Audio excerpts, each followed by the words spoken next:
ಶ್ರೀಗುರುಭ್ಯೋ ನಮಃ. ಹರಿ ಓಂ. ಪ್ರಾಣಾದೇರೀಶಿತಾರಂ ಪರಮಸುಖನಿಧಿಂ ಸರ್ವದೋಷವ್ಯಪೇತಂ ಸರ್ವಾಂತಸ್ಥಂ ಸುಪೂರ್ಣಂ ಪ್ರಕೃತಿಪತಿಮಜಂ ಸರ್ವಬಾಹ್ಯಂ ಸುನಿತ್ಯಂ ಸರ್ವಜ್ಞಂ ಸರ್ವಶಕ್ತಿಂ ಸುರಮುನಿಮನುಜಾತೀಃ ಸದಾ ಸೇವ್ಯಮಾನಂ ವಿಷ್ಣುಂ ವಂದೇ ಸದಾಹಂ ಸಕಲಜಗದನಾದ್ಯಂತ ಮಾನಂದದಂ ತಂ.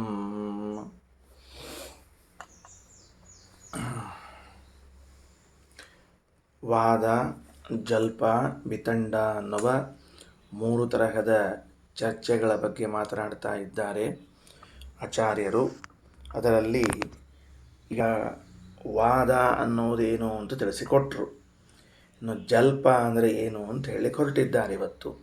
ಸತೋರೇವ ಯದಾ ಸ್ಪರ್ಧಾ ಗುಣತೋ ಅರ್ಥಾರ್ಥಮೇವ ವಾ ತದಾ ಜಲ್ಪಸ್ಸಮುದ್ದಿಷ್ಟ ತತ್ರ ವಿದ್ಯಾಂ ಪರೀಕ್ಷಯೇತ್. ಹೀಗೆ ವಾಕ್ಯ ಪ್ರಾರಂಭವಾಗ್ತಾ ಇದೆ. ವಾದ, ಜಲ್ಪ, ವಿತಂಡ ಅಂತ ಮೂರು ವಿಭಾಗಗಳನ್ನು ಮಾಡಿದ ಪ್ರಾಚೀನರು. ವಾದದ ಉದ್ದೇಶ ಏನು ಅಂದರೆ ತತ್ವನಿರ್ಣಯವಾಗಬೇಕು. ಎಲ್ಲಿಯವರೆಗೆ ತತ್ವನಿರ್ಣಯ ಆಗುವುದಿಲ್ಲ ಅಲ್ಲಿಯವರೆಗೆ ವಾದ ಅನ್ನುವುದು ನಡೀತಾ ಇರ್ತದೆ. ಜಲ್ಪ ಮತ್ತು ವಿತಂಡಗಳಲ್ಲಿ ಈ ನಿಯಮವನ್ನು ತರಬಾರದು. ವಾದದಲ್ಲಿ ಯಾರಾದರೂ ಪರಾಜಯಗೊಂಡರೆ ಅವರು ಜೈಗಳ ಶಿಷ್ಯನಾಗಬೇಕು, ಅಥವಾ ಇಬ್ಬರಿಗೂ ತತ್ವನಿರ್ಣಯವಾಗಿದ್ದರೆ ಇಬ್ಬರೂ ಮಿತ್ರರು ಅಂತ ವ್ಯವಹಾರ ಮಾಡಬೇಕು. ಪರಾಜಯಿಗಳಾದವರು ಇನ್ನೊಬ್ಬರ ಶಿಷ್ಯತ್ವವನ್ನು ಸ್ವೀಕಾರ ಮಾಡದೆ ಹೋದರೆ ದಂಡ ವಿಧಿಸಬಹುದು ಇತ್ಯಾದಿಗಳೆಲ್ಲವನ್ನು ಹೇಳಿಕೊಟ್ಟಿದ್ರು. ಹಾಗಾದರೆ ಜಲ್ಪದಲ್ಲಿ ಏನು ವ್ಯವಸ್ಥೆ? ಯಾವ ಇಬ್ಬರ ಮಧ್ಯೆ ನಡೆಯುವಂತಹದ್ದನ್ನು ಜಲ್ಪ ಅಂತ ಕರಿಬೇಕು? ಸತೋರೇವ ಯದಾ ಸ್ಪರ್ಧಾ, ಸಜ್ಜನರ ಮಧ್ಯದಲ್ಲಿಯೇ ಯಾವಾಗ ಸ್ಪರ್ಧೆ ಉಂಟಾಗುತ್ತದೆಯೋ, ಇಬ್ಬರೂ ಸಜ್ಜನರೇ, ಇದರಲ್ಲಿ ಒಬ್ಬರು ದುರ್ಜನರು ಒಬ್ಬರು ಸಜ್ಜನರು ಅಂತಲ್ಲ, ಇಬ್ಬರೂ ಸಜ್ಜನರು, ಇವರಿಬ್ಬರ ಮಧ್ಯದಲ್ಲಿ ಸ್ಪರ್ಧೆ ಉಂಟಾಗುತ್ತದೆ. ಎದಕ್ಕಾಗಿ? ಗುಣತಃ ನಾನು ಶ್ರೇಷ್ಠ ಅನ್ನುವುದಕ್ಕಾಗಿ, ಅರ್ಥಾರ್ಥಮೇವ, ಹಣಕ್ಕಾಗಿಯಾಗಲಿ ಇಬ್ಬರ ಮಧ್ಯದಲ್ಲಿ ಸ್ಪರ್ಧೆ ನಡೆದಾಗ ಅದನ್ನು ಜಲ್ಪ ಎಂದು ಕರೆಯಬೇಕು. ಬರೆದಿಟ್ಕೊಳ್ರಿ. ಜಲ್ಪ ಅಂತ ಯಾವುದಕ್ಕೆ ಕರೀತಾರೆ ಅಂದ್ರೆ ಸಜ್ಜನರ ಇಬ್ಬರ ಮಧ್ಯದಲ್ಲಿ ನಡೆಯುವ ಕೀರ್ತಿಗಾಗಿ ಅಥವಾ ಹಣಕ್ಕಾಗಿ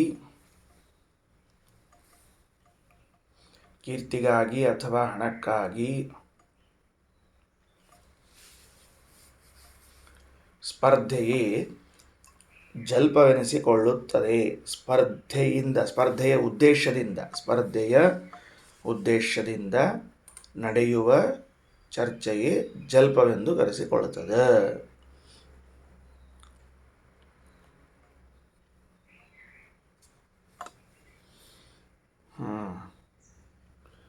ಸತೋರೇವ ಯದಾ ಸ್ಪರ್ಧಾ ಗುಣತೋ ಅರ್ಥಾರ್ಥಮೇವ ವಾ ತದಾ ಜಲ್ಪಃ ಸಮುದ್ದಿಷ್ಟಃ ತತ್ರ ವಿದ್ಯಾಂ ಪರೀಕ್ಷಯೇತ್.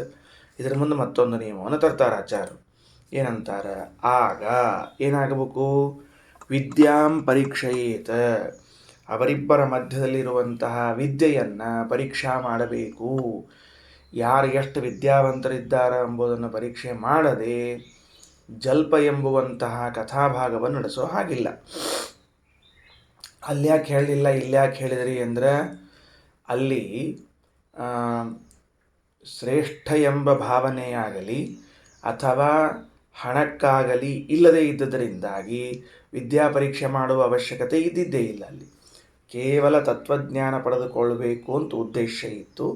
ಆ ತತ್ವಜ್ಞಾನವನ್ನು ಮಾಡಿಕೊಳ್ಳುವವನು ಶ್ರೇಷ್ಠನಾಗಿರ್ತಾನೆ, ಕೇಳೋವನು ಕನಿಷ್ಠನಾಗಿರ್ತಾನೆ ಅಂತನ್ನೋ ಪರಿಜ್ಞಾನ ಇತ್ತು. ಆದರೆ ಇಲ್ಲಿ ಮಾತ್ರ ಏನಾಗ್ಯದ, ವಿದ್ಯಾ ಪರೀಕ್ಷೆಯನ್ನು ನಡೆಸಿಯೇ ಇಬ್ಬರಲ್ಲಿ ವಾದಕ್ಕೆ ಸ್ಪರ್ಧೆಗೆ ಕೊಡಿಸ್ಬೇಕು ಅಂತನ್ನೋ ವ್ಯವಸ್ಥೆಯನ್ನು ತಂದಿದ್ದಾರೆ. ಮುಂದೆ ನೋಡ್ರಿ, ತತ್ರ ವಿದ್ಯಾಂ ಪರೀಕ್ಷೆಯೇತ್ ಅಂತ ಹೇಳಿದರು. ವಿದ್ಯಾ ಪರೀಕ್ಷಾ ಪೂರ್ವಾ ಹಿ ಸತ್ಕಥಾ ಜಲ್ಪ ಉಚ್ಯತೆ. ವಿದ್ಯೆಯನ್ನು ಪರೀಕ್ಷೆ ಮಾಡಿಕೊಂಡೇನೆ ಸಜ್ಜನರ ಮಧ್ಯದಲ್ಲಿ ನಡೆಯುವಂತಹ ಕಥೆಯನ್ನು ಜಲ್ಪ ಅಂತ ಕರೀತಾರೆ. ಹಂಗಾದ್ರೆ ಮೊದಲನೇದು ನಿಯಮ ಏನು ಬಂತು? ಇಬ್ಬರು ಸಜ್ಜನರ ಮಧ್ಯದಲ್ಲಿ ಕೀರ್ತಿಗಾಗಿಯೋ ಹಣಕ್ಕಾಗಿಯೋ ಅಥವಾ ಯೋಗ್ಯತೆಯಿಂದ ನಾವು ಬಹಳ ಶ್ರೇಷ್ಠರಿದ್ದೀವಿ ಅಂತ ತಿಳಿಸಿಕೊಳ್ಳಿಕ್ಕಾಗಿಯೋ ನಡೆಸುವಂತಹ ವಾದವನ್ನು ಜಲ್ಪ ಅಂತ ಕರಿಬೇಕು. ಆಮೇಲೆ ಅದು ಮಾಡುವ ಕಾಲದಲ್ಲಿ ವಿದ್ಯೆಯನ್ನು ಪರೀಕ್ಷಾ ಮಾಡಿಯೇ ಮಾಡಬೇಕು ಅಂತ ಎರಡು ತಂದರು. ಮೂರನೇದ್ದು, ಈಗ ಪರೀಕ್ಷಾ ಮಾಡೋರು ಅಥವಾ ಜಡ್ಜ್ಮೆಂಟ್ ಕೊಡೋರು ಯಾರು? ಯಾಕಂದ್ರೆ ಬೇಕಲ್ಲ, ಅವರು ಬರಬೇಕಲ್ಲ ಪರೀಕ್ಷಾ ಮಾಡೋರು ಯಾರು ಅಂತ. ಸರ್ವಜ್ಞ ವೈಷ್ಣವಾ ಪಂಚ ಸಪ್ತ ಓಭಯ ಸಮ್ಮತಾ ಅಧಿಕಾವಾ ಯಥಾಲಬ್ಧಾ ಪ್ರಾಶ್ನಿಕಾಸ್ತು ಪರೀಕ್ಷಕಾ. ನೋಡ್ರಿ, ಅವರು ಪರೀಕ್ಷಕರು, ಅವರಿಗೆ ಪ್ರಾಶ್ನಿಕರು ಅಂತ ಹೆಸರು ಕರೀತಾರೆ, ಪರೀಕ್ಷಕರು ಅಂತೂ ಕರೀತಾರೆ. ಯಾರಿಗೆ? ಆ ಜಡ್ಜ್ಮೆಂಟ್ ಕೊಡೋರಿಗೆ ಕೂತಿರ್ತಾರಲ್ಲ ಅವರು. ಎಂಥವ್ರು ಇರ್ಬೇಕು ಅವರು ಅಂದರೆ ಸರ್ವಜ್ಞಾ ವೈಷ್ಣವಾ, ಸರ್ವಜ್ಞರಾದವರು ವೈಷ್ಣವರಾದವರೇ ಇರಬೇಕು ಅಂತ ಬ್ರಹ್ಮತರ್ಕದಲ್ಲಿ ಬಂದ ಮಾತೀಗ. ಈಗ ವಿಚಿತ್ರ ಏನು ಅಂದರೆ, ಅದು ಯಾಕೆ ನೀವು ಸರ್ವಜ್ಞರೇ ಆಗಿರಬೇಕು ವೈಷ್ಣವರೇ ಆಗಿರಬೇಕು ಅಂತ ನೀವು ತರ್ತೀರಿ? ಒಟ್ಟಿನಲ್ಲಿ ಯಾರೋ ಒಬ್ಬರು ಬಂದರೆ ಆಯ್ತಲ್ಲ ಅಂತಂದರೆ, ಮೊದಲನೇದ್ದು ವೈಷ್ಣವತ್ವವನ್ನು ಬೇಕಾದ್ರೆ ಆಮೇಲೆ ವಿಚಾರ ಮಾಡಿರಿ. ಸರ್ವಜ್ಞತ್ವ ಇಲ್ಲದೆ ಹೋದರೆ ಅವ ಪರೀಕ್ಷಕ ಅಂತ ಕರೆಸಿಕೊಳ್ಳೋದು ಹೆಂಗೆ? ಸರ್ವಜ್ಞ ಅಂದ್ರೆ ನಾವು ಶ್ರೀಮದಾಚಾರ್ಯ ಹಂಗೆ ಪರಮಾತ್ಮನಂಗೆ ಸರ್ವಜ್ಞ ಅಂತ ಹೇಳಿ ಹೊರಟಿಲ್ಲ. ಸರ್ವಶಾಸ್ತ್ರಗಳನ್ನು ಬಲ್ಲವನಾಗಿರಬೇಕು.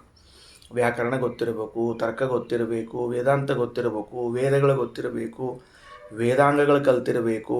ಹಂಗೆ ಷಡಂಗ ಸಹಿತವಾದ ವೇದವನ್ನು ಅಧ್ಯಯನ ಮಾಡಿದವನು ಅವನು ಮಾತ್ರ ಏನಾಗ್ಲಿಕ್ಕೆ ಬರ್ತದೆ? ಪ್ರಾಶ್ನಿಕನಾಗ್ಲಿಕ್ಕೆ ಬರ್ತದೆ. ಏನೂ ಗೊತ್ತಿರೋದಿಲ್ಲ, ಶುದ್ಧ ಶುಂಠಿ ಅವನು ಕರ್ಕೊಂಡು ಬಂದು ಜಡ್ಜ್ ಮಾಡಿ ಕೂಡಿಸ್ಬಿಡೋದು, ಅವನಿಗೆ ಪ್ರಾಶ್ನಿಕರನ್ನಾಗಿ ಮಾಡಿ ಕೂಡಿಸ್ಬಿಡೋದು. ಅವ ಏನು ಮಾಡ್ತಾನೆ ಹೇಳಿ ನೋಡಂತ? ಏನೂ ಸಂಬಂಧ ಇರೋಂಗಿಲ್ಲ. ಕೆಲವೊಮ್ಮೆ ದೊಡ್ಡ ದೊಡ್ಡ ಸಭೆಗಳಲ್ಲಿ ಅಲ್ಲಿ ಯಾರೋ ಪಂಡಿತರು ಕೂತ್ಕೊಂಡು ಅಲ್ಲೇನೋ ಚರ್ಚೆ ಮಾಡ್ತಿರ್ತಾರೆ. ಪಾಪಿ ಹೋಗಿ ಕೂತವ್ಗೆ ಏನೂ ತಿಳಿತಿರಂಗಿಲ್ಲ. ಅದು ಸುಮ್ಮನೆ ಕೂತಿರ್ತಾನೆ. ಮನ್ಯಾಗ ಕೊಡೋದಿನ ಅಲ್ಲಿ ಕೂತ್ರಾತು ಅಂತ ಬೇಸರ ಹೋಗ್ಲಿ ಅಂತ ಅಲ್ಲಿ ಕೂತಿರ್ತಾನೆ. ಇನ್ನಿಷ್ಟು ಬೇಸರ ಬಂದಿರ್ತಾವೆ. ಮನ್ಯಾಗ ಕೂತ ಚಲೋ ಏನೋ ಅಂತ ಅನ್ನಿಸ್ತಿರ್ತದೆ. ಆಮೇಲೆ ಅವಂಗೆ ಹಂಗಾಗಿಬಿಟ್ಟಿರ್ತದಲ್ಲ ಪರಿಸ್ಥಿತಿ. ಹಾಗೆ ಅದು ನಮಗೆ ಗೊತ್ತಿಲ್ಲದೆ ಇರೋ ವಿಷಯಗಳಲ್ಲಿ ನಾವು ತಲೆ ಹಾಕ್ಲಿಕ್ಕೆ ಹೋಗಲೇಬಾರ್ದು. ಜ್ಞಾನ ವೃದ್ಧಿನೂ ಆಗೋದಿಲ್ಲ, ಅಜ್ಞಾನ ನಿವಾರಣೆಯೂ ಆಗೋದಿಲ್ಲ. ಎರಡೂ ಆಗದೆ ಇದ್ದಲ್ಲಿ ಹೋಗಿ ಕೊಡೋದು ಯಾಕೆ ಮತ್ತೆ ಸುಮ್ಮನೆ ಅಲ್ಲಿ? ಆದ್ದರಿಂದ ಏನಾಗಬೇಕಮ್ಮ? ಜಡ್ಜ್ ಆಗ್ಬೇಕು ಅಂತಂದ್ರೆ ಯಾರನ್ನಾರು ಹಾಕಿ ಜಡ್ಜ್ಬೇಕು ಅಂತಿದ್ರಮ್ಮ ಏನು ಮಾಡ್ಬೇಕಾಗ್ತದೆ? ಸ್ವಲ್ಪ ಓದ್ಕೊಂಡಿರ್ಬೇಕಾಗ್ತದೆ. ಏನು ಎಷ್ಟು ಮಂದಿ ಇರಬೇಕು ಅಂತ. ಮೊದಲನೇದ್ದು ಎಲ್ಲವನ್ನು ಶಾಸ್ತ್ರವನ್ನು ಅಧ್ಯಯನ ಮಾಡಿರಬೇಕು ಅಂತ ನಿಯಮ. ಎರಡನೇದ್ದು ವೈಷ್ಣವರಾಗಿರಬೇಕು ಅಂತ. ನೋಡಿ, ಆಚಾರ್ಯರ ಉದ್ದೇಶ ಅಥವಾ ಈ ವಾಕ್ಯವನ್ನು ಹೇಳಿದ ವೇದವ್ಯಾಸದೇವರ ಉದ್ದೇಶ ಏನು ಅಂದರೆ, ವೈಷ್ಣವರು ಅಂತಂದಾಗ ಅವರು ಮತ್ಸರಿಗಳಾಗಿರುವುದಿಲ್ಲ. ನಿರ್ಮತ್ಸರಾಣಾಂ ಸತಾಂ. ಎಷ್ಟು ದೂರದವರೆಗೆ ಆಲೋಚನೆ ಮಾಡ್ತಾರೆ ನೋಡ್ರಿ. ಒಬ್ಬನಿ ವಿಷ್ಣು ಭಕ್ತನಾದವನನ್ನು ಪ್ರಾಶ್ನಿಕನನ್ನಾಗಿ ಮಾಡಿದರೆ, ನಿರ್ಣಾಯಕನನ್ನಾಗಿ ಮಾಡಿದರೆ ಆತ ದೋಷವರ್ಜಿತನಾಗಿರ್ತಾನೆ. ಕಾಮಕ್ರೋಧಾದಿ ದೋಷಗಳಿಗೆ ಬಲಿಯಾಗಿರುವುದಿಲ್ಲ. ಅವನು ಕೊಡುವ ನಿರ್ಣಯ ಶುದ್ಧವಾದ ನಿರ್ಣಯವಾಗಿರ್ತದೆ. ವಿಷ್ಣು ಭಕ್ತರಲ್ಲದೇ ಇದ್ದವರಿಗೆ, ಸಾಮಾನ್ಯರಿಗೆ ಕಾಮಕ್ರೋಧಾದಿಗಳನ್ನು ಗೆಲ್ಲಲಿಕ್ಕೆ ಅವಕಾಶ ಇಲ್ಲ. ಅಂದರೆ ಎಷ್ಟು ದೂರದವರೆಗೆ ಆಲೋಚನೆ ಮಾಡಿ ಒಂದು ಪದ ಹಾಕಿರ್ತಾರೆ ವೇದವ್ಯಾಸ ದೇವರು ಅಥವಾ ಶ್ರೀಮದಾಚಾರ್ಯರು ನೋಡ್ಕೊಳ್ರಿ. ಮೊದಲನೆಯದ್ದು ಆ ವ್ಯಕ್ತಿ ಸರ್ವಶಾಸ್ತ್ರಗಳನ್ನು ಓದಿರಬೇಕು. ಎರಡನೆಯದ್ದು ವಿಷ್ಣು ಭಕ್ತನಾಗಿರಬೇಕು. ವಿಷ್ಣು ಭಕ್ತರಲ್ಲಿರುವಂಥ ದೊಡ್ಡ ಗುಣ ಏನು ಅಂದರೆ ದೋಷರಾಹಿತ್ಯ ಅನ್ನುವುದೇ ದೊಡ್ಡ ಗುಣ. ಅದು ಇದ್ದಾಗ ಅಂಥವನನ್ನು ನೀವು ನಿರ್ಣಾಯಕ ಅಂತ ಮಾಡಿದರೆ, ಪ್ರಾಶ್ನಿಕ ಅಂತ ಮಾಡಿದರೆ, ಪರೀಕ್ಷಕ ಅಂತ ಮಾಡಿದರೆ ಅದು ಒಂದು ಸರಿಯಾದ ಮಾರ್ಗದಲ್ಲಿ ಹೋಗ್ತದೆ. ಹೌದು, ಎಷ್ಟು ಮಂದಿ ಇರಬೇಕು? ಪಂಚ ಸಪ್ತ ಓಭಯ ಸಮ್ಮತಾ. 5 ಇರಬೇಕು, 7 ಇರಬೇಕು. ಅದಕ್ಕೆ ರಘುತ್ತಮ ಸ್ವಾಮಿಗಳು ಅಂತಾರೆ, ವಿಷಮ ಸಂಖ್ಯೆಯಲ್ಲಿ ಇದ್ದದ್ದು ಮುಂದೆ ಎಷ್ಟೇ ಇದ್ದು ನಡೀತದಂತ ಮುಂದೆ ಹೇಳ್ತಾರೆ. ಅಧಿಕಾವ ಯಥಾಲಬ್ಧಾ ಅಧಿಕಾವ ಯಥಾಲಬ್ಧ, ಇನ್ನೂ ಹೆಚ್ಚು ಸಿಗುತ್ತಿದ್ದರೂ ನಡೀತದಂತ. 5, 7, 9, 11, 13 ಹಿಂಗೆ ಹೆಚ್ಚಿನ ಸಂಖ್ಯೆಯಲ್ಲಿ ಹೋದರೆ ಏನು ದೋಷ ಇಲ್ಲ. ಆದರೆ ವಿಷಮ ಸಂಖ್ಯೆಯಲ್ಲೇ ಇರಬೇಕು, ಬೆಸ ಸಂಖ್ಯೆ ಇರಬೇಕು, ಸಮ ಸಂಖ್ಯೆ ಇರಬಾರದು. ಮುಖ್ಯ ಮತ್ತೊಂದು ಮಾತು ಹೇಳ್ತಾರೆ, ಉಭಯ ಸಮ್ಮತ. ವಾದಿ ಪ್ರತಿವಾದಿಗಳಿಗಿಬ್ಬರಿಗೂ ಕೂಡ ಏನಾಗಿರ್ಬೇಕು ಅವರು ಅಂದರೆ ಸಮ್ಮತರಾಗಿರಬೇಕು. ನೋಡ್ರಿ ಎಂಥ ನಿಯಮದ, ವೈಷ್ಣವರಾಗಿರಬೇಕು, ಸರ್ವಜ್ಞರಾಗಿರಬೇಕು, ವಾದಿ ಪ್ರತಿವಾದಿಗಳಿಗೆ ಸಮ್ಮತರಾಗಿರಬೇಕು. ಯಾಕಂದರೆ ಇಲ್ಲಿ ನಡೆಯುವಂಥ ಚರ್ಚೆ ಇಬ್ಬರು ಸಜ್ಜನರ ಮಧ್ಯದಲ್ಲಿ ನಡೀತಕ್ಕಂಥದ್ದಾಗಿದೆ. ಕೇವಲ ಯೋಗ್ಯತೆಯಲ್ಲಿ ನಾನು ದೊಡ್ಡವ ಅಂತ ಅನಿಸ್ಕೋಬೇಕಾಗ್ಯದ, ಅಥವಾ ಕೀರ್ತಿ ಪಡೆಯಬೇಕಾಗ್ಯದ, ಇಲ್ಲ ಹಣ ಬೇಕಾಗ್ಯದ. ಹಂಗಿದ್ದಾಗ ಆ ಸಜ್ಜನರು ಇಬ್ಬರೂ ಒಪ್ಪಿಗೆ ಕೊಟ್ಟಿರುವಂಥವರನ್ನೇ ಕೂಡಿಸಬೇಕು. ಸರ್ವಜ್ಞ ವೈಷ್ಣವ ಪಂಚ ಸಪ್ತವೋ ಭಯ ಸಮ್ಮತಾ ಅಧಿಕಾವ ಯಥಾಲಬ್ಧಾ ಪ್ರಾಶ್ನಿಕಾಸ್ತು ಪರೀಕ್ಷಕಾ. ಅವರಿಗೆ ಪ್ರಾಶ್ನಿಕರು ಅಂತ ಕರೀತಾರೆ, ಪರೀಕ್ಷಕರು ಅಂತೂ ಕರೀತಾರೆ. ಯಾಕೆ? ಉಭಯೋ ಪ್ರಶ್ನಕರ್ತೃತ್ವಾತ್ ಪ್ರಾಶ್ನಿಕಾ ಇತಿ ಕೀರ್ತಿತಾ. ಉಭಯೋ ಪ್ರಶ್ನಕರ್ತೃತ್ವಾತ್, ಇಬ್ಬರಿಗೂ ಪ್ರಶ್ನೆಯನ್ನು ಮಾಡ್ತಾರಾದ್ದರಿಂದ ಅವರನ್ನು ಪ್ರಾಶ್ನಿಕರು ಅಂತ ಕರೀತಾರೆ. ಪ್ರಶ್ನಕರ್ತೃತ್ವಾತ್ ಪ್ರಾಶ್ನಿಕಾ, ಇಬ್ಬರಿಗೂ ಪ್ರಶ್ನೆ ಕೇಳಬೇಕು. ಬರೀ ಒಬ್ಬರಿಗೆ ಕೇಳ್ಕೋತ ಕೊಡೋ ಹಂಗಿಲ್ಲ. ಇವ ನಮ್ಮ ಪಾರ್ಟಿ ಅದಕ್ಕೆ ಇವಂಗಷ್ಟೇ ಕೇಳಿ ಇವ್ನು ಗೆಲ್ಲಿಸಿಬಿಡ್ತೀನಿ ಅಂತ ಅನ್ನೋ ಹಂಗಿಲ್ಲ. ಇಬ್ಬರಿಗೂ ಕೇಳಬೇಕು. ಆವಾಗ ಏನು ಪ್ರಶ್ನೆ ಕೇಳಬೇಕು? ಎಲ್ಲಿ ನಿಂತ್ಕೊಂಡಿರ್ತದೆ, ಎಲ್ಲಿ ಚರ್ಚೆಗೆ ಬರ್ತದೆ, ಇದು ಹೆಂಗೆ ಅದು ಹೆಂಗೆ ಅಂತ ತಿಳ್ಕೊಂಡು ಪ್ರಶ್ನೆ ಕೇಳುವ ಅಧಿಕಾರ ಉಂಟು, ಅಥವಾ ವಿದ್ಯಾ ಪರೀಕ್ಷೆಯನ್ನು ಮಾಡುವಂಥ ಅಧಿಕಾರ ಉಂಟು. ಇನ್ನು ತದಭಾವೇ ಗುಣೋದ್ರೇಕಂ ದರ್ಶಯೇತಾಂ ಪೃಥಗ್ಜನೇ. ತದಭಾವೇ, ಒಂದು ವೇಳೆ ಈ ಪ್ರಶ್ನಿಕರು ಇಲ್ಲದೇ ಇದ್ದರೆ ಆಗ ವಾದಿ ಪ್ರತಿವಾದಿಗಳೆಲ್ಲ ಏನು ಮಾಡ್ತಾರೆ? ಯಾವನೋ ಒಬ್ಬ ದೊಡ್ಡ ಶಿಖಾಮಣಿನ ಸಹಿತ ಭಾಷಣ ಅಂತ ಮಾಡಿ ಕೂಡಿಸ್ಬಿಡ್ತಾರೆ. ಗೊತ್ತಾಗ್ತಿಲ್ಲ ಏನಂತ ಹೇಳಿದ್ದು. ಅವ್ನು ಹಸಿ ದಡ್ಡ ಇರ್ತಾನವ, ಅವನ್ನ ಶಾಣೆ ಮಾಡಿಬಿಡೋದು. ಯಾಕಂದ್ರೆ ಅಲ್ಲಿ ನಿಜವಾಗಿ ಶಾಣೆ ಯಾರು ಇದ್ದಿರಂಗಿಲ್ಲ ಅಂದರೆ ಇದ್ದು ಬಿದ್ದು ದಡ್ಡರನ್ನ ಶಾಣೆ ಮಾಡಿ ಕೂಡಿಸ್ಬಿಟ್ಟಿರ್ತಾರೆ. ಅದಕ್ಕೆ ಹೇಳಿತು ತದಭಾವೇ, ಪ್ರಾಶ್ನಿಕರಿಲ್ಲದೆ ಹೋದರೆ ಪೃಥಗ್ಜನೆ ಮಂದಾಧಿಕಾರಿಯಲ್ಲಿ ಅಜ್ಞಜನರಲ್ಲಿ ಗುಣೋದ್ರೇಕಾಂ ದರ್ಶಯೇತಾಂ, ವಾದಿ ಪ್ರತಿವಾದಿಗಳು ಅವನಲ್ಲೇ ಗುಣೋದ್ರೇಕವನ್ನು ತೋರಿಸಿಬಿಡುತ್ತಾರೆ. ಅಂದರೆ ಆ ಹೊಗಳಂಬಟ್ಟಿಕೆ ಇರ್ತದಂತ ಅರ್ಥ. ಅದಕ್ಕೆ ಹೊಗಳಿ ಬಿಟ್ಟರು ಅಂದರೆ ಪಾಪ ಅವ್ನು ಕೂತವಂಗೆ ಏನು ಗೊತ್ತಿರಂಗಿಲ್ಲ, ಅವ್ನು ದಡ್ಡ ಇರ್ತಾನೆ. ಇವ್ರು ಹೊಗಳಿದ್ರು ಅಂದರೆ ಇವ್ರ ಪಕ್ಷಕ್ಕೆ, ಇವ್ರು ಹೊಗಳಿದ್ರು ಇವ್ರ ಪಕ್ಷಕ್ಕೆ ಅಂಥೇಳಿ ಮತ್ತು ಗೆದ್ದ ಅಂತ ಹಾಕಿಬಿಡ್ತಾನೆ. ಹಂಗೆ ಆಗಿರಬಾರದು. ಸರ್ವಜ್ಞರಾದ ವೈಷ್ಣವರಾದ ವಿಷಮ ಸಂಖ್ಯೆಯಲ್ಲಿರುವ ಇಬ್ಬರನ್ನೂ ಪ್ರಶ್ನಿಸಬೇಕಾಗಿರುವಂಥ ವ್ಯಕ್ತಿಗಳೇ ಪ್ರಾಶ್ನಿಕರು, ನಿರ್ಣಾಯಕರಾಗಿರಬೇಕೇ ಹೊರತಾಗಿ ಏನಾಗಬಾರದು, ಏನೂ ಗೊತ್ತಿಲ್ಲದೆ ಇರುವಂತಹ ಒಬ್ಬ ದಡ್ಡರನ್ನು ಕೂಡಿಸಿಬಿಡೋಣ. ಈ ಕಡೆ ಕೂತವ ವಾದಿ, ನೋಡ್ರಿ ನಮ್ಮ ನ್ಯಾಯಾಧೀಶರು ಎಷ್ಟು ಇದು ಇದ್ದಾರೆ, ಹೆಂಗಿದ್ದಾರೆ ಅಂತ ಹೊಗಳಿಬಿಟ್ಟ ಅಂದರೆ ಇವ ಹೇಳಿದ್ದೆ ಕರೆಕ್ಟು ಅಂತ ಇವ ಎತ್ಬಿಡ್ತಾನೆ, ಕೈ ಎತ್ಬಿಡ್ತಾನೆ, ಮುಗಿದು ಹೋದ ಕೆಲಸ. ಅದಕ್ಕೆ ಹಂಗಾಗಿರಬಾರದು ಅಂತ ಹೇಳ್ತಾರೆ. ಹಾಗಾಗಿ ಅವ್ರ ರಗಡ್ ಹಿಂದೆಲ್ಲ ಕೇಸ್ಗಳಾಗಿದ್ದವ, ಕೋರ್ಟ್ನೊಳಗೂ ಹಂಗಾಗಿರ್ತಾವ, ಇಲ್ಲೂ ಹಂಗಾಗಿರ್ತಾವ. ಅದಕ್ಕೆ ಬೇಡ ಅಂತ ಹೇಳ್ಯಾರ. ವಿದ್ಯಾ ಸಾಮ್ಯೆ ಕಥಾ ಕಾರ್ಯ ಹ್ಯನ್ಯತೈಕ ಪರಾಜಯ. ವಿದ್ಯಾ ಸಾಮ್ಯೆ, ಇಬ್ಬರನ್ನು ಇಷ್ಟು ಪರೀಕ್ಷಾ ಮಾಡ್ಬೇಕಂತ, ವಿದ್ಯಾ ಎಷ್ಟದ ಇಬ್ಬರಲ್ಲಿ ಅಂತ ಚಲೋ ಪರೀಕ್ಷಾ ಮಾಡಿ ಸಮಾನವಾಗಿದ್ದಾರ ಅಂತಾದ ಮೇಲೆ ಇನ್ನು ವಾದ ಶುರು ಮಾಡಿರಿ ಅಂತ ಹೇಳ್ಬೇಕಂತ. ಅಂದರೆ ತರ್ಕ, ವ್ಯಾಕರಣ, ಮೀಮಾಂಸಾ ಎಲ್ಲ ಗ್ರಂಥಗಳಲ್ಲೂ ಪರೀಕ್ಷಾ ಮಾಡಿ ಅವರಿಬ್ಬರು ಸಮಾನರಾಗಿದ್ದಾರೆ ಅಂತ ತಿಳಿದ ಮೇಲೆ ಮಾತ್ರ ಏನು ಮಾಡಬೇಕು, ವಾಕ್ಯಾರ್ಥಕ್ಕೆ ಕೂಡಿಸ್ಬೇಕು. ಇಲ್ಲದೇ ಇದ್ದರೆ ಕೂಡಿಸ್ಲಿಕ್ಕೆ ಹೋಗಬಾರ್ದು ಅಂತ ತಿಳಿಸ್ತಾ ಇದ್ದಾರೆ. ಸರಿ ಹೋಯ್ತು. ಮುಂದೆ ಅನ್ಯಥಾ, ಅಲ್ಲರಿ ಅವರಲ್ಲಿ ವಿದ್ಯಾ ಸಮಾನ ಅದ ಅಂತಂದು ತಿಳ್ಕೊಂಡ ಮೇಲೆ ಯಾಕೆ ಕೂಡಿಸ್ಬೇಕು ಅಂದರೆ ಅನ್ಯಥಾ ಏಕ ಪರಾಜಯ. ಇಲ್ಲದೇ ಇದ್ದರೆ ಒಬ್ಬನ ಪರಾಜಯ ಸರಳ ಆಗಿಬಿಡ್ತದೆ. ಏನಪ್ಪ ಟೈಮೇ ಹೋಗೋದಿಲ್ಲ, ಅಲ್ಲಿ ಒಂದು ನಿಮಿಷದಾಗ ಟಕ್ಕಂತ ಪರಾಜಯ ಹಾಕೋದ್ಬಿಡ್ತದೆ, ಹೌದಿಲ್ಲೋ? ಆದ್ದರಿಂದಾಗಿ ಪರಾಜಯ ಆಗಬಾರದು ಬೇಗನೆ, ಅಥವಾ ವಿಷಯ ನಡೀಬೇಕು ಅಂತಿದ್ರೆ ವಿದ್ಯಾ ಪರೀಕ್ಷೆಯನ್ನು ಮಾಡಲೇಬೇಕು. ವಿದ್ಯೋನೋ ದಂಡ ಏವ ಸ್ಯಾದ್ ಇತಿ ನೋಚ್ಯಸ್ಯ ಶಿಷ್ಯತಾಂ. ಸರಿ, ಈಗ ಒಂದು ಹಂತಕ್ಕೆ ಬಂತೀಗ. ಏನು ಬಂತು? ಯಾರು ಜಲ್ಪ ಎಂಬುವಂತಹ ಚರ್ಚಾ ಕಥಾ ಭಾಗದಲ್ಲಿ ಸೇರಿಕೊಳ್ಳೋರಿದ್ದಾರೆ ಅವರಿಗೆ ನಿಯಮವನ್ನು ಹೇಳಿಬಿಟ್ಟರು. ಏನು ನಿಯಮವನ್ನು ಹೇಳಿಬಿಟ್ರು? ಮೊದಲನೆಯದ್ದು, ವಿಷಮ ಸಂಖ್ಯೆಯಲ್ಲಿರುವಂತಹ ಪ್ರಾಶ್ನಿಕರಿರಬೇಕು. ಅವರು 5 ಅಥವಾ 7, 9, 11 ಎಂಬ ವಿಷಮ ಸಂಖ್ಯೆಯಲ್ಲಿರಬೇಕು. ಸರ್ವಜ್ಞರಾಗಿರಬೇಕು, ವೈಷ್ಣವರಾಗಿರಬೇಕು. ಇಬ್ಬರಿಗೂ ಸಮ್ಮತರಾಗಿರಬೇಕು. ಇಂಥವರು ಕೂಡಬೇಕು ಅಧ್ಯಕ್ಷ ಸ್ಥಾನದಲ್ಲಿ. ಅವರು ಇಬ್ಬರ ವಿದ್ಯೆಗಳನ್ನೂ ಪರೀಕ್ಷಾ ಮಾಡಬೇಕು. ಯಾಕೆ ಒಬ್ಬ ವಿದ್ಯಾದಿಂದ ಮತ್ತು ಅವ ಹಿಂದುಳಿದಿದ್ದ ದಡ್ಡಿದ್ದ ಅಂಥವನ ಜೊತೆ ವಾದ ಮಾಡಿದ್ರೆ ಬೇಗನೆ ಪರಾಜಯವಾಗಿ ಬಿಡ್ತದೆ, ಅಥವಾ ಒಟ್ಟಾರೆ ಪರಾಜಯವಾಗಿ ಬಿಡ್ತದೆ, ಉಪಯೋಗ ಬೀಳೋದಿಲ್ಲ. ಇದಿಷ್ಟು. ಇನ್ನು ಈ ಈ ವಾದಿ ಪ್ರತಿವಾದಿಗಳಿದ್ದಾರಲ್ಲ, ಅವರು ಎಂಥವರಿರಬೇಕು ಅಂತ ಕೇಳಿದರೆ ಸಜ್ಜನರೇ ಆಗಿರಬೇಕು ಅಂತ ಹೇಳ್ತಾರೆ. ಸಜ್ಜನರೇ ಆಗಿರಬೇಕು ವಾದಿ ಪ್ರತಿವಾದಿಗಳು. ಜೊತೆಗೆ ಅವರಿಗೆ ಕೀರ್ತಿ ಅಥವಾ ಹಣ ಅಥವಾ ಯೋಗ್ಯತಾ ಪರೀಕ್ಷೆಯನ್ನು ಮಾತ್ರ ಮಾಡ್ತಿರ್ಬೇಕೆ ಹೊರತಾಗಿ ಬೇರೆ ಇನ್ಯಾವ ಉದ್ದೇಶದಿಂದ ಕೂತಿರಬಾರದು ಅಂತ ಇಷ್ಟು ಹೇಳಿ ವಾದ ಪ್ರಾರಂಭ ಆಯ್ತೀಗ. ವಾದ ಪ್ರಾರಂಭ ಆದಮೇಲೆ ಒಂದು ಹಂತಕ್ಕೆ ಬಂದಾಗ ಒಬ್ಬನು ಸೋತ, ಇನ್ನೊಬ್ಬನು ಗೆದ್ದ ಅಂತ ಇಟ್ಕೊಳ್ರಿ.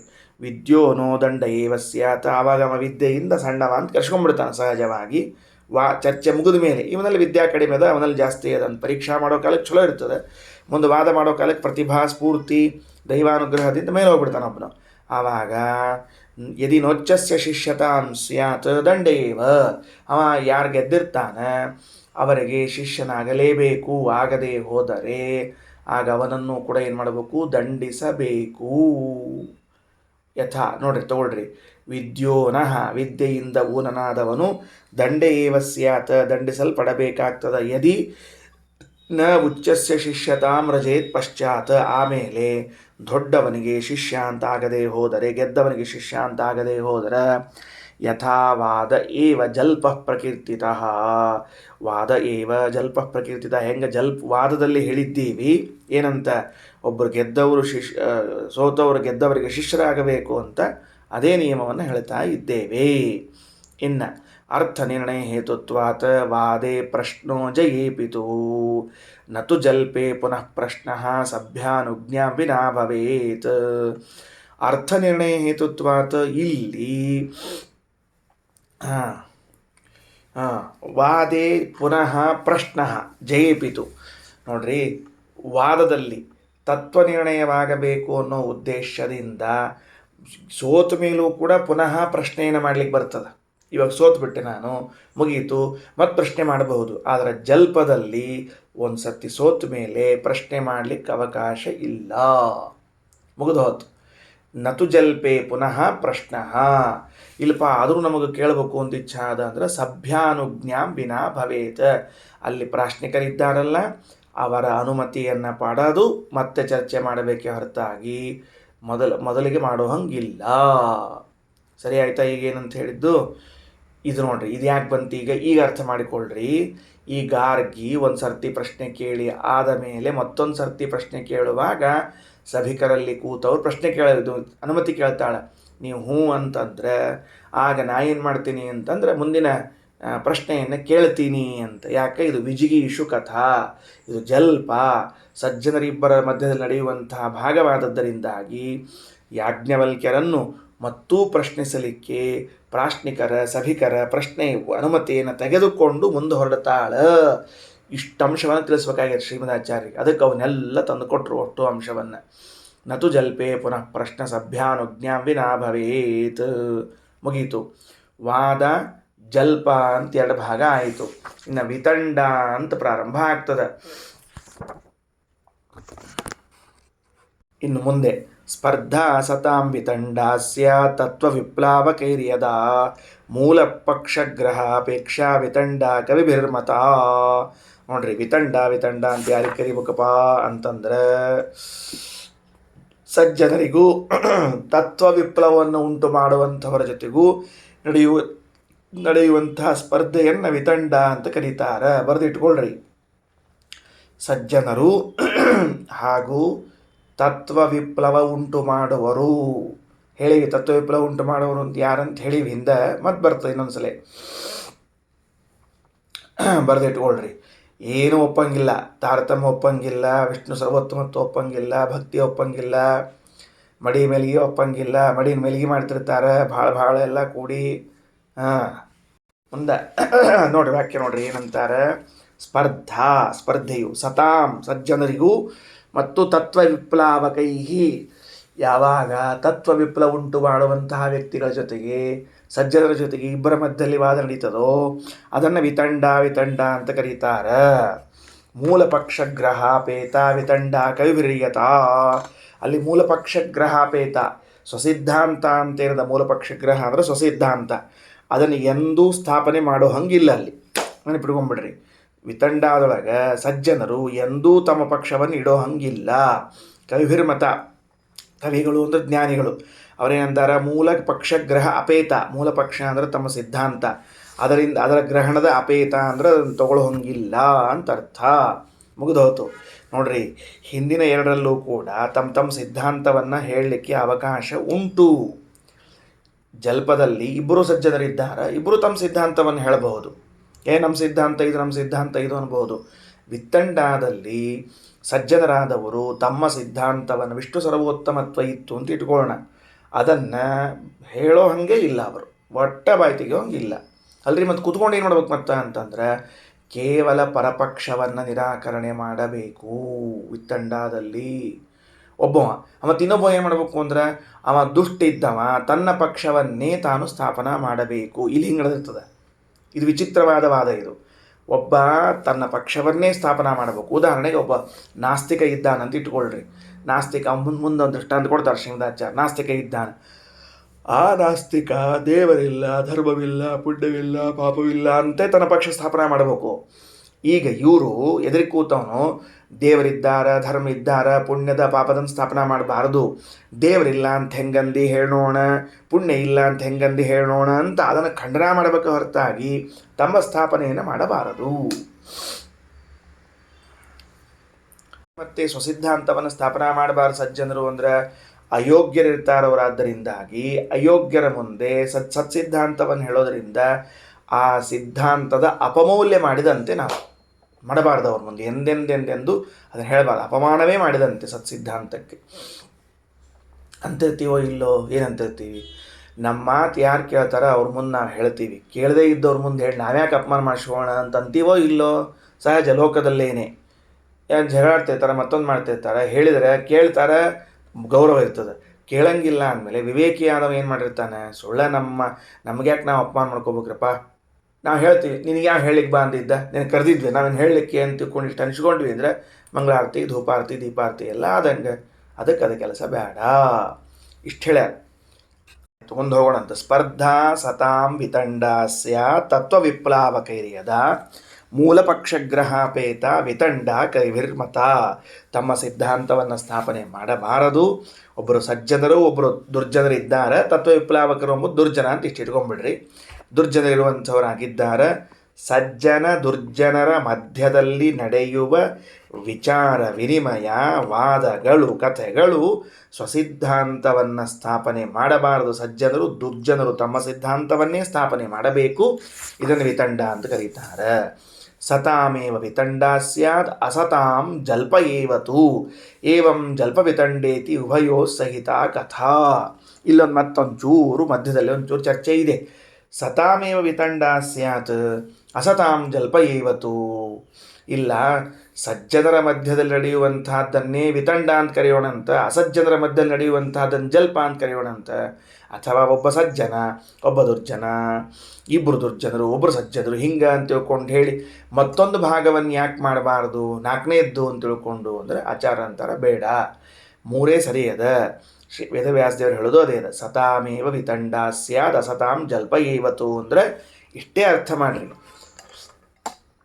ಇಬ್ಬರೂ ಸ್ವಸಿದ್ಧಾಂತವನ್ನು ಸ್ಥಾಪನೆ ಮಾಡಬೇಕು ಅಲ್ಲ, ಇಬ್ಬರೂ ಪರಪಕ್ಷವನ್ನು ಖಂಡನ ಮಾಡಬೇಕು ಅದೂ ಅಲ್ಲ. ಹಂಗೆ ಮಾಡಲೇಬೇಡ್ರಿ. ಒಂದು ತತ್ವನಿರ್ಣಯಕ್ಕಾಗಿ ಇರಲಿ, ಇನ್ನೊಂದು ಕೀರ್ತಿ, ಹಣ, ಯೋಗ್ಯತೆಗಾಗಿ ಇರಲಿ. ಮೂರನೇ ರೀತಿಯ ಚರ್ಚೆ ಅಂತನ್ನುವುದು ಒಬ್ಬರು ಸಜ್ಜನರು, ಒಬ್ಬರು ದುರ್ಜನರ ಮಧ್ಯದಲ್ಲಿರಲಿ. ಒಬ್ಬರು ತಮ್ಮ ಪಕ್ಷವನ್ನು ಸ್ಥಾಪನಾ ಮಾಡಲಿ, ಇನ್ನೊಬ್ಬರು ಆ ಪಕ್ಷವನ್ನು ನಿರಾಕರಣೆ ಮಾಡಲಿ. ಇದನ್ನೇ ಜಲ್ಪ ವಿತಂಡ ಅಂತ ಬೇಕಾದ್ರೆ ಕರ್ಕೊಳ್ರಿ. ನಾಲ್ಕನೇ ಭಾಗವನ್ನು ಮಾಡಲಿಕ್ಕೆ ಹೋಗಬೇಡ್ರಿ ಅಂತ ಶ್ರೀಮದಾಚಾರ್ಯರು ವೇದವ್ಯಾಸದೇವರು ತಿಳಿಸಿಕೊಡುತ್ತಾರೆ. ಅವ್ರದ್ದೇನು ಈಗ ವಿತಂಡ ಏನು ಹೇಳಿರಿ, ಇದು ಒಬ್ಬರು ದುರ್ಜನರು, ಒಬ್ಬರು ಸಜ್ಜನರು ಅಂತ ಯಾಕಂತೀರಿ? ಇಬ್ಬರೂ ಸಜ್ಜನರ ಮಧ್ಯದಲ್ಲಿ ವಿತಂಡ ಅಂತ ನಡಿಬಾರ್ದೇನು? ಇಬ್ಬರು ಅಸಜ್ಜನರ ಮಧ್ಯದಲ್ಲಿ ಜಲ್ಪ ಅಂತ ನಡಿಬಾರ್ದೇನು ಅಂದ್ರೆ ಹಂಗೆ ಬೇಡ, ಹಂಗೆ ಇಲ್ಲವೇ ಇಲ್ಲ ಅಂತ ಶ್ರೀಮದಾಚಾರ್ಯ ವ್ಯವಸ್ಥೆ ಮಾಡ್ತಾರೆ. ಇಬ್ಬರು ದುರ್ಜನರಪ್ಪ, ಇಬ್ಬರೂ ದುರ್ಜನರು. ಒಬ್ಬ ಬೌದ್ಧ, ಒಬ್ಬ ಜೈನ, ಇನ್ನೊಬ್ಬ ನಾಸ್ತಿಕ, ಇನ್ನೊಬ್ಬ ಜೈನ, ಇಂಥವ್ರದ್ದು ಅಂತ ಇಟ್ಕೊಳ್ರಿ. ಅವ್ರು ದುರ್ಜನರು ಅಂದದ್ದು ಯಾಕೆ ಅಂದರೆ ಜನ ಇದ್ದಾರೆ ಅಂತಲ್ಲ, ದುರ್ಗುಟ್ಕೊಂಡು ನೋಡ್ತಾರೆ ಅಂಬೋದಕ್ಕಲ್ಲ.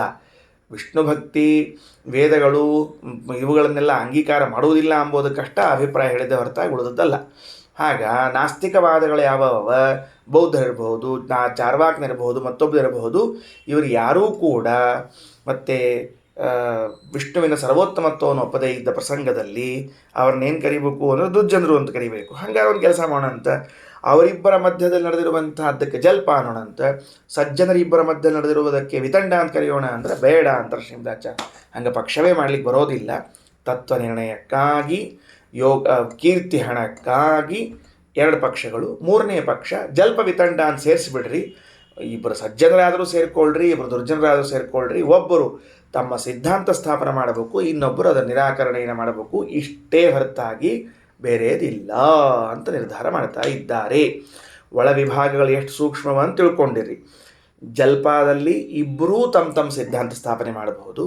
ವಾದದಲ್ಲಿ ಗುರುಗಳು ಸಿದ್ಧಾಂತ ಸ್ಥಾಪನೆ ಮಾಡಿ ಶಿಷ್ಯನಿಗೆ ಹೇಳಬೇಕು. ವಿತಂಡಾದಲ್ಲಿ ಒಬ್ಬರು ಸಿದ್ಧಾಂತ ಸ್ಥಾಪನ, ಇನ್ನೊಬ್ಬರು ಖಂಡನ, ಮುಗೀತು. ಮುಂದೆ ಏವಂ ಜಲ್ಪ ವಿತಂಡೇತಿ ಉಭಯೋ ಸಹಿತ ಕಥಾ, ಇದು ಎರಡೂ ಕೂಡಿಕೊಂಡಿರುವಂತಹ ಕಥೆ ಅಂತ ಹೇಳಿಬಿಡ್ರಿ. ಅಪ್ರಕಾಶ್ಯ ಸ್ವಪಕ್ಷೋ ಹಿ ಪಾಷಂಡಾನಾಂ ಯತಸ್ತತಃ. ಸ್ವಪಕ್ಷ ಅಪ್ರಕಾಶ್ಯ, ತಮ್ಮ ಪಕ್ಷವನ್ನು ಪ್ರಕಾಶಿಸಬಾರದು. ಗೊತ್ತಾಯ್ತಲ್ಲ, ತಮ್ಮ ಪಕ್ಷವನ್ನು ಪ್ರಕಾಶಿಸಬಾರದು. ಯಾಕ? ಪಾಷಂಡಾನಾಂ, ಅವ್ರು ಯಾರು ಕೂತವರು? ಪಾಖಂಡಿಗಳವರು, ಪಾಷಂಡಿಗಳು. ಪಾಷಂಡಿಗಳ ಮುಂದೆ ನಾವು ನಮ್ಮ ಸಿದ್ಧಾಂತವನ್ನು ಹೇಳಬಾರದು. ಆಗ್ರಹೇಣೈವ ಪಕ್ಷಸ್ಯ ತರ್ಕಾಗಮ ಬಲೇನ ತು ದೂಷಯೇದೇವ ಪಾಷಂಡಾನ್ ತತ್ವವಿಪ್ಲವಕಾನ್ ಸದಾ. ನೋಡ್ರಿ, ಪಕ್ಷಸ್ಯ ಅಗ್ರಹೇಣೈವ, ಅವರ ಪಕ್ಷವನ್ನು ಗ್ರಹಣ ಮಾಡದೆ ತರ್ಕ ಮತ್ತು ಆಗಮದ ಬಲದಿಂದ ದೂಷಯೇದೇವ, ದೂಷಣ ಮಾಡಬೇಕು ಆ ತತ್ವ ವಿಪ್ಲವಕರಾದ ಪಾಖಂಡಿಗಳನ್ನು ಅಂತ ಹೇಳಿದ್ದಾರೆ. ಇದನ್ನು ಆಮೇಲೆ ಹೇಳೋಣಂತೆ. ಈಗ ಒಂದು ಅನ್ನಿಸ್ತದ ನನಗೆ. ಏನು ಅನ್ನಿಸ್ತದ? ಈ ಸಂದರ್ಭದಲ್ಲಿ ಸಜ್ಜನರಾದವರು ತಮ್ಮ ಸಿದ್ಧಾಂತವನ್ನು ಅವರ ಮುಂದೆ ಸ್ಥಾಪನೆ ಮಾಡಬಾರದು ಅಂತ ಶ್ರೀಮದಾಚಾರ್ಯ ಯಾಕೆ ಹೇಳ್ತಿದ್ದದ್ದು? ಅಲ್ರಿ, ಮತ್ತು ಅವರು ಅಯೋಗ್ಯರು ಅಂತ ಹಿಂಗೇನೋ ಅದ, ನೀವೇನೋ ಈಗೇನೋ ಹೇಳಿದ್ರಲ್ಲ. ಇದ್ರದ್ದು ಇನ್ನೊಂದು ಮುಖ ಅರ್ಥ ಮಾಡಿಕೊಳ್ಳ್ರಿ. ಏನು ಅಂತಂದ್ರೆ, ಮೊದಲನೇದಾಗಿ ಅಯೋಗ್ಯರಿಗೆ ತತ್ವದ ಉಪದೇಶ ಅಂತನ್ನೋದು ಆಗಬಾರದು. ಈಗ ಒಬ್ಬ ದುರ್ಜನನಿದ್ದಾನೆ, ಇನ್ನೊಬ್ಬ ಸಜ್ಜನನಿದ್ದಾನೆ ಅಂತ ಇಟ್ಕೊಳ್ರಿ. ಉದಾಹರಣೆಗೆ ದುರ್ಯೋಧನ ಭೀಷ್ಮಾಚಾರ್ಯರು ಇದ್ದಾರೆ ಅಂತ ಇಟ್ಕೊಳ್ರಿ. ಭೀಷ್ಮಾಚಾರ್ಯರು ಕೃಷ್ಣನ ಬಗ್ಗೆ, ಭೀಮನ ಬಗ್ಗೆ, ಅರ್ಜುನನ ಬಗ್ಗೆ, ಧರ್ಮರಾಜನ ಬಗ್ಗೆ, ನಕುಲ ಸಹದೇವರ ಬಗ್ಗೆ ಗಂಟೆಗಟ್ಟಲೆ ಉಪದೇಶವನ್ನು ಮಾಡಿದರು, ಅವರ ಮಹಿಮಾ ಹೇಳಿದರು. ದುರ್ಯೋಧನ ಏನು ಮಾಡ್ತಾನ? ಕೇಳಿ ಒಪ್ಪಿಕೊಳ್ತಾನ? ಹೇಳಿ ನೋಡಂತ. ಒಂದು ದಿವಸ ಹಂಗೆ ಆಯಿತು. ಯುದ್ಧ ಭಾರೀ ಭಯಾನಕ ಆಗಿ ಪಾಂಡವರು ಗೆದ್ದುಬಿಟ್ರು. ದುರ್ಯೋಧನಿಗೆ ಮಣ್ಣು ಮುಖ ಹೋಗೋ ಪ್ರಸಂಗ ಬಂತು. ರಾತ್ರಿ ಭೀಷ್ಮಾಚಾರ್ಯ ಶಿಬಿರಕ್ಕೆ ಬಂದ, ಡೇರೆಗೆ ಬಂದ. ಶಿಬಿರದಲ್ಲಿ ಆ ಗುಳಿಸ್ದು ಹಾಕ್ಕೊಂಡು ಕೂತಿದ್ರು. ಬಂದರು, ಭೀಷ್ಮಾಚಾರ್ಯ ಹತ್ರ ಹೋದರು. ಅಜ್ಜ ಅಂತ ಬಂದ. ಏನಪ್ಪ ಅಂತ ಕೇಳು. ಇಲ್ಲ, ಇವತ್ತು ನಾವು ಸೋತ್ಬಿಟ್ವಿ, ಯಾಕೆ ಹಿಂಗೆ ಹಂಗೆ ಅಂತ ಕೇಳಿಕೊಳ್ಳಿ ರಾತ್ರಿ ಎಲ್ಲ ಕೂಡಿಸ್ಕೊಂಡು ಪ್ರವಚನ ಮಾಡಿದರೆ ಭೀಷ್ಮಾಚಾರ್ಯ. ನೋಡು, ಕೃಷ್ಣ ಅಂದರೆ ಯಾರಂತ ತಿಳ್ಕೊಂಡು ನೀನು ಅಂತ ಪ್ರವಚನ ಮಾಡಿದರು. ಬೆಳಗ್ಗೆ ಪ್ರವಚನ ಮುಗಿಸ್ಕೊಂಡು ಹೋಗೋ ಕಾಲಕ್ಕೆ ಕೃಷ್ಣ ಪಾಂಡವರ ಶಿಬಿರ ಎಲ್ಲಿತ್ತೋ ಅಲ್ಲಿ ಕೈ ಮುಗಿದ ದುರ್ಯೋಧನ. ಆ ಶಿಬಿರಕ್ಕೆ ಕೈ ಮುಗಿದು ಬಾಬಾ ಭಾರಿ ದೊಡ್ಡವರು ಅಂತ ತಿಳ್ಕೊಂಡು ಹೇಳಿ ಮುಂದೆ ಮನೆಗೆ ಹೋದ.